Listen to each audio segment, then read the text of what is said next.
morning, all of you. My name is Kyle Lawrence, and I have been magically chosen to lead this brilliant panel of great legal minds. I'm a partner at Falcon, Rappaport, and Berkman. We're a full-service firm based here in New York. We have another office in Newport Beach, California, Florida, and satellite offices throughout the country. I'm a senior partner in the corporate and securities group. I have 17 years of finance experience, and I co-chair the emerging technologies and blockchain practice group. I'll pass it off to Celine. Thanks. So I'm Celine Moille. I'm a French lawyer, and I work for Deloitte. So it's an international law firm. And I try to lead the European practice regarding crypto assets and also, of course, NFT. Hello, everybody. My name is Matt Feinberg. I'm an attorney. I practice here in New York. I actually will be starting a new position on Monday at Goldberg Segalla. That's my firm. But I'm a litigator. I'm also a member of the task force on emerging finance and digital currency with the New York State Bar Association, where we are tackling a lot of the issues that we've been discussing here today. And I look forward to discussion with everybody. Good morning. My name is Rick Tapia, and I work for Moille Blockchain Law, LLP. We are a firm that specializes exclusively in the Web 3.0 space, so handle areas from intellectual property to securities to consumer protection, as well as some litigation areas. Also, I'm the co-founder of the Blockchain Law Alliance, which is an organization dedicated to helping bridge the gap between some of our legislators, as well as attorneys, as well as those that have a vested interest in the space. All right. Thank you, everybody. As practitioners, in the legal field, in what is a nascent industry, one of the biggest struggles that we have, and I realize this has been a common thread throughout all of the panels over the past couple of days, but when we're operating in the space and we're constantly faced with questions of how do we do this in a legally compliant manner, I have finance experience, you're a litigator, it's where do we go from here and how do we approach these problems that so often come up? I'll start over there and we'll work this way. Yeah, I think it's a really interesting question because, I think there is so much regulatory uncertainty. I know I sound like a broken record that people probably already have heard plenty of times, but it's really true. I mean, I think if you really kind of start where our legislators are at, unfortunately, a lot of them probably couldn't even tell you what a blockchain is or what a cryptocurrency is. So I think there is a sizable gap that we have to meet them in the middle on. But I think, obviously having practitioners such as ourselves that do have an understanding of the tech and the direction that it's going, and obviously working with a number of bright minds in this space, I think it gives us an opportunity to really kind of bridge that gap. Myself being a U.S. attorney, being born and raised here, when I talk with some of the clients that I work with, and they're telling me all these different cool aspects of their project, but then they're like, hey, we want to talk to U.S. investors, we want to have them participate in our project, I have to kind of put the brakes on it. And it's a little bit disheartening in a sense because you do have to obviously balance consumer protection with obviously allowing for innovation to thrive in this great country that we have. So I'm looking forward to obviously seeing what direction we go, but there's definitely some work to be done. Celine, if I can ask you a specific question that I'm curious about. You're from France. We're obviously here in the States, and we're often faced with I'm overseas, or what if I set up, outside of the United States? Working with Deloitte, how do you approach people who come to you and say, I want to set up in the U.S. or I'm in the U.S. and I want to leave? How do you start that conversation?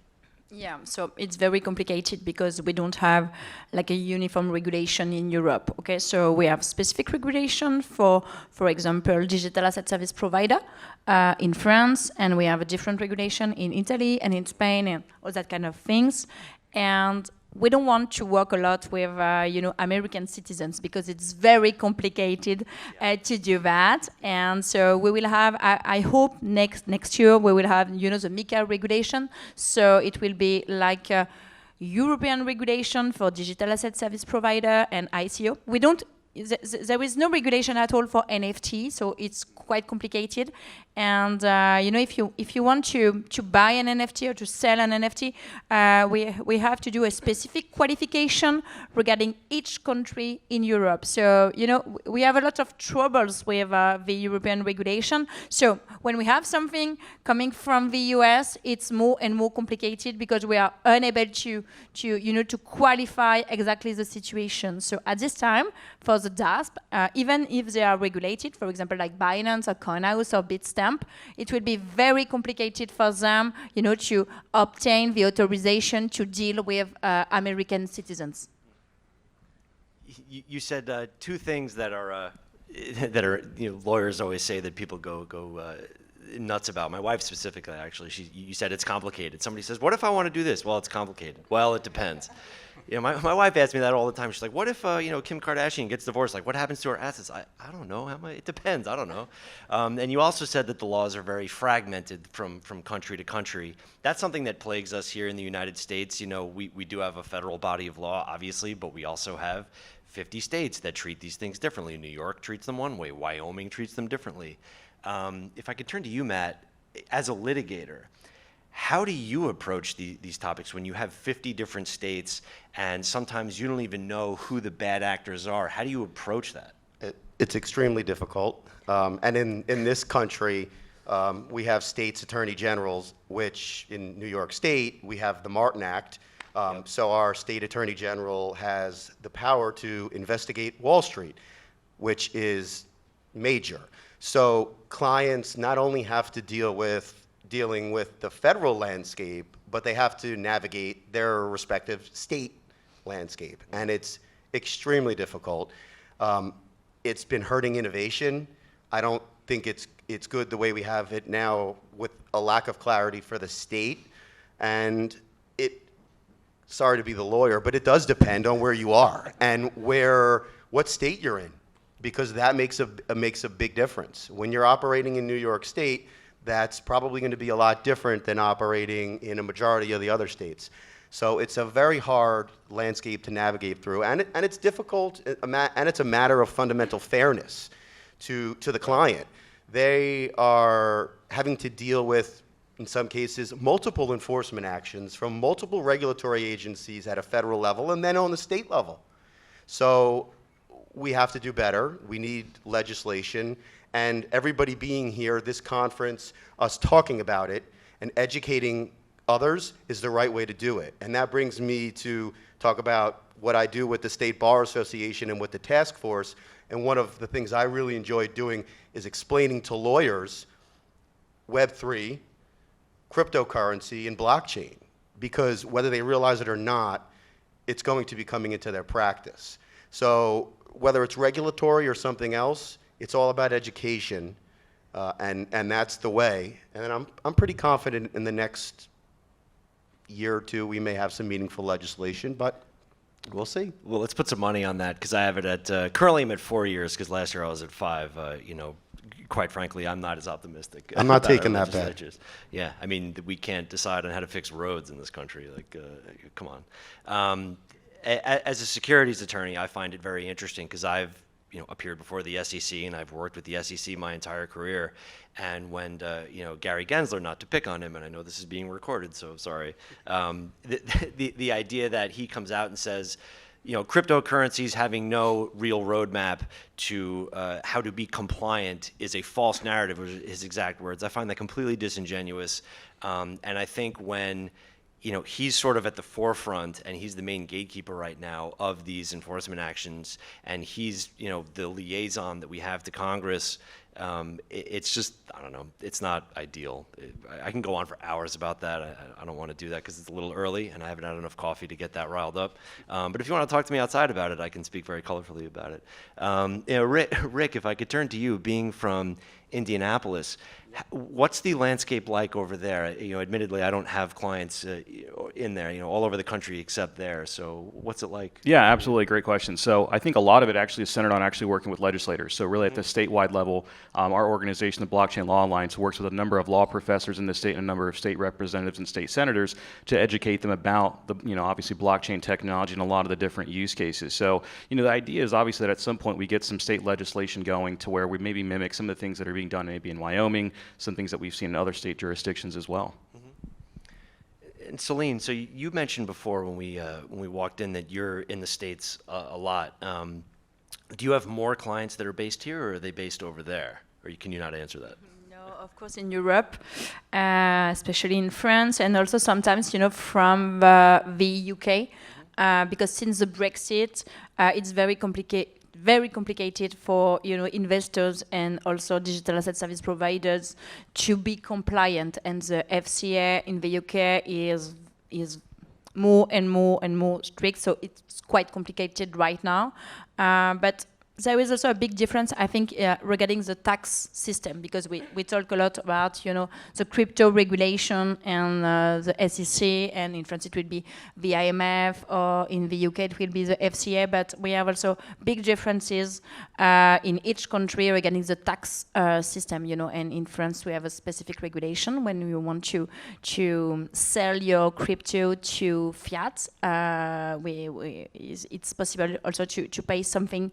It's not exactly like a tax, but it's quite the same. And I think it's also a big difference for clients when they want to create something, and maybe also to buy or sell crypto to fiat.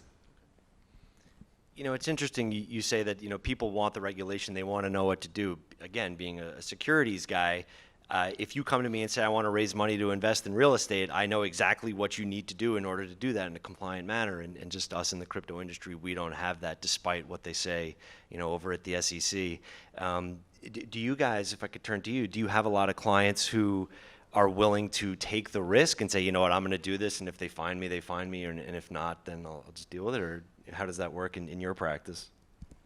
I'll just say, in my experience, there are way too many clients that have wonderful ideas, great incentives, and just don't do it because they're afraid.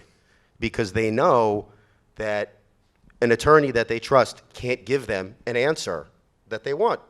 Not because they don't want to hear it, it's because we don't know. And that's very difficult. And so I would say more often than not, it ends up stopping the innovation, because when you explain to your client, well, this is what you should do, or you may end up litigating, which is going to cost you more. That's the worst, by the way. And what that can do is deter growth, period. So it'll take somebody's idea and their momentum, and they'll shelve it because they don't want to spend the money and the time to get semi-uncertain guidance, and then also have to possibly get hit with the litigation tool again. And it's not fair. So in my experience, unfortunately, more often than not, it hinders growth. Yeah, I would absolutely echo those same sentiments, Matt. I mean, a lot of our clients, are bootstrapping or very early stage growth companies. So when you tell them that it's going to cost them an absorbent amount of money in legal fees and registration costs, et cetera, just to get from point A to point B, it's a huge deterrent. And so then what ends up happening is they say, well, what are we looking at in terms of offshore opportunities, right? And then what happens is they end up going offshore because it's more cost efficient. There's a little bit more regulatory clarity in some other different jurisdictions than we have here. But then, obviously too, I think there's a level of trepidation as well. Like you mentioned, obviously what's going on with the SEC, and not to kind of go off on a tangent about it, but you look at obviously what's happening with Coinbase.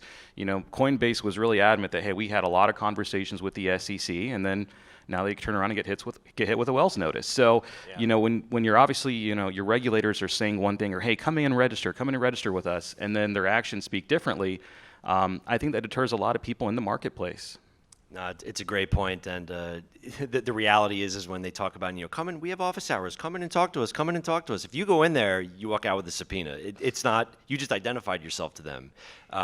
That's just what happens. It's true. But no, it's a great point. And a year ago, I think the climate was a little bit different, and people were a little more willing to kind of take that risk, because last year there were a total of 30 enforcement actions started by the SEC, which was double from the year before. This year, they just announced 2 days ago that they're doubling the size of the enforcement staff at the SEC. So there's just going to be more to come.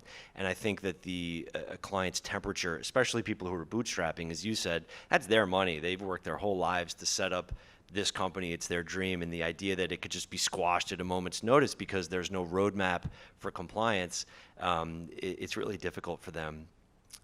Celine, I'm not as familiar with European law. What's the main, between the EU and the fragmented nature of regulation, what's the main regulatory body that you have to be concerned about specifically? I think it's regarding the DASP regulation, of course, because, I think 4 years ago in France, we say, okay, we are a crypto nation, so please come on and we will help you to be compliant. So it's not exactly the same now because, regarding the IMF, it's our SEC, okay, l'Autorité des marchés financiers, it's very different now. And at the beginning, it was quite cool, you just have to have a specific AML policy and it was fine, but now it's more and more complicated. We have a more and more regulation at all. And also, we have a specific practice regarding the AML kind of leader, and it's not exactly now so easy to be compliant. So I think, I hope it will be, with the MiCA regulation, it will be better, but now we have to wait maybe 1 year and a half to obtain, the registration, and it's impossible in France to do your business if you are not registered before. So it's quite complicated. So I think it's a big point regarding the French regulation right now. Where do you guys think the next sort of like the wave of enforcement is going to come? Just for those who don't know, when we talk about SEC enforcement, it's regulation by enforcement. Because there's no laws, they just levy these actions against these companies. Where do you think the next wave of that is going to come? We've seen it with DeFi. We've seen it with ICOs a couple years ago. What do you think the next frontier is? Is it going to be just NFTs or securities? There's been a lot of scuttlebutt about that. I think right now something of interest is stablecoins. I really think the government is focused on stablecoins because it's called a stablecoin, and they may have other motives for getting into the stablecoin business.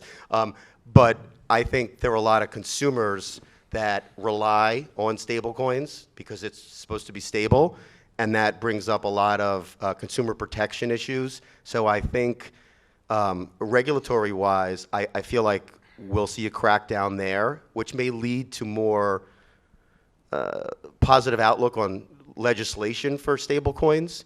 I also see more enforcement coming, like I've said, on the state level. And a lot of this stuff you can see just by going and looking and seeing the employment opportunities, looking and seeing what agency is hiring and how many positions they're hiring for, what they're hiring for. I mean, it's obvious, the writing's on the wall. So I expect more, certainly SEC enforcement actions, and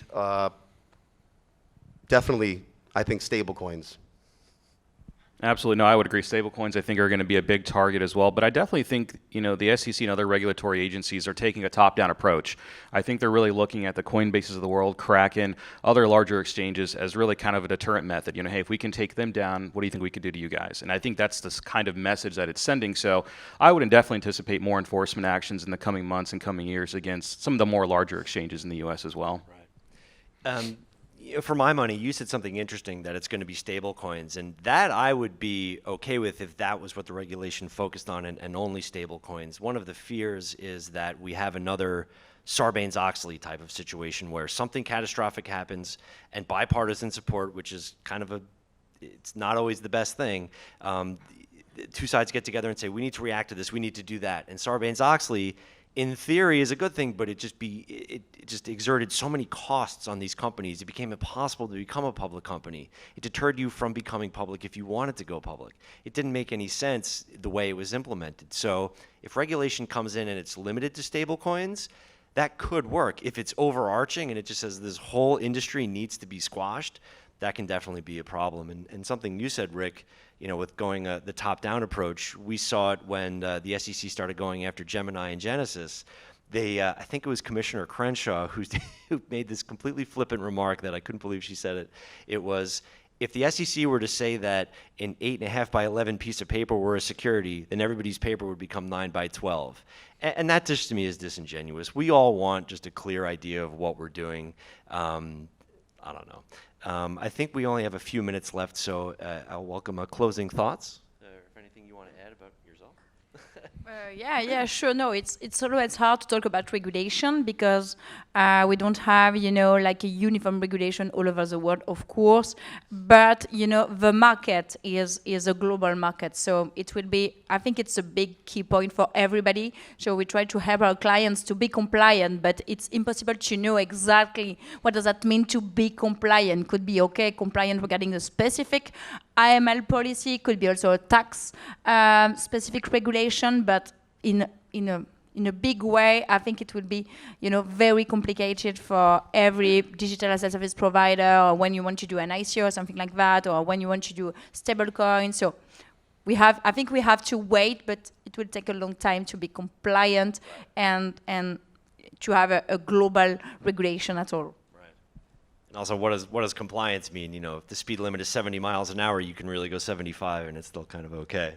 Yeah, look, I'd love to talk about this all day. I think we're going to get kicked off the stage, so I'll just let everybody know out there that at the end of this month, the New York State Bar Association, in conjunction with NYU and various other bar associations, is having an international Web3 symposium. Talk to me outside. If you Google it, it's on the State Bar website. There's CLE credit. It's going to be international, which is really one of the beautiful parts of this space. So we're going to keep this conversation going. We'll adjourn it for a couple of weeks, but a lot can happen between now and then, and I think there's just a lot more to talk about. So my closing remark is thank you, everybody, for coming here at 9 in the morning. Yeah, and I would echo those same sentiments, and thank you all for having me here this morning. A kind of a closing bit of just kind of a thought that I have is I would say is if you're an NFT project and you're getting into this space, don't hesitate to reach out to legal counsel in your prospective jurisdiction, because while it may seem on your face that hey, you have just a simple NFT project, but then let's say, hey, you want to have the possibility to allow other people to join like a membership club, and in that club maybe they can get access to maybe some different investment opportunities. So if you're kind of going down some different routes, talk to a counsel, talk to an attorney and see what they can do to help advise you, because there are attorneys that do understand this space, that really do care about it and would advocate for you. So I would just advise, hey, you know what, go ahead and speak to some attorneys like ourselves and see what they can do to help you. That's a great point. It's similar to the refrain you'd always hear from somebody who's, I knew I was sick, but I didn't want to go to the doctor, so the doctor would tell me that I am actually sick and there's a problem. I've worked with startups my whole career. We understand the concerns and the bootstrapping nature of this, but at the end of the day, if you don't know what the problems are, you can't sidestep them. So thank you, everybody, for your time. I hope everybody had a great time at the conference, and have a great day.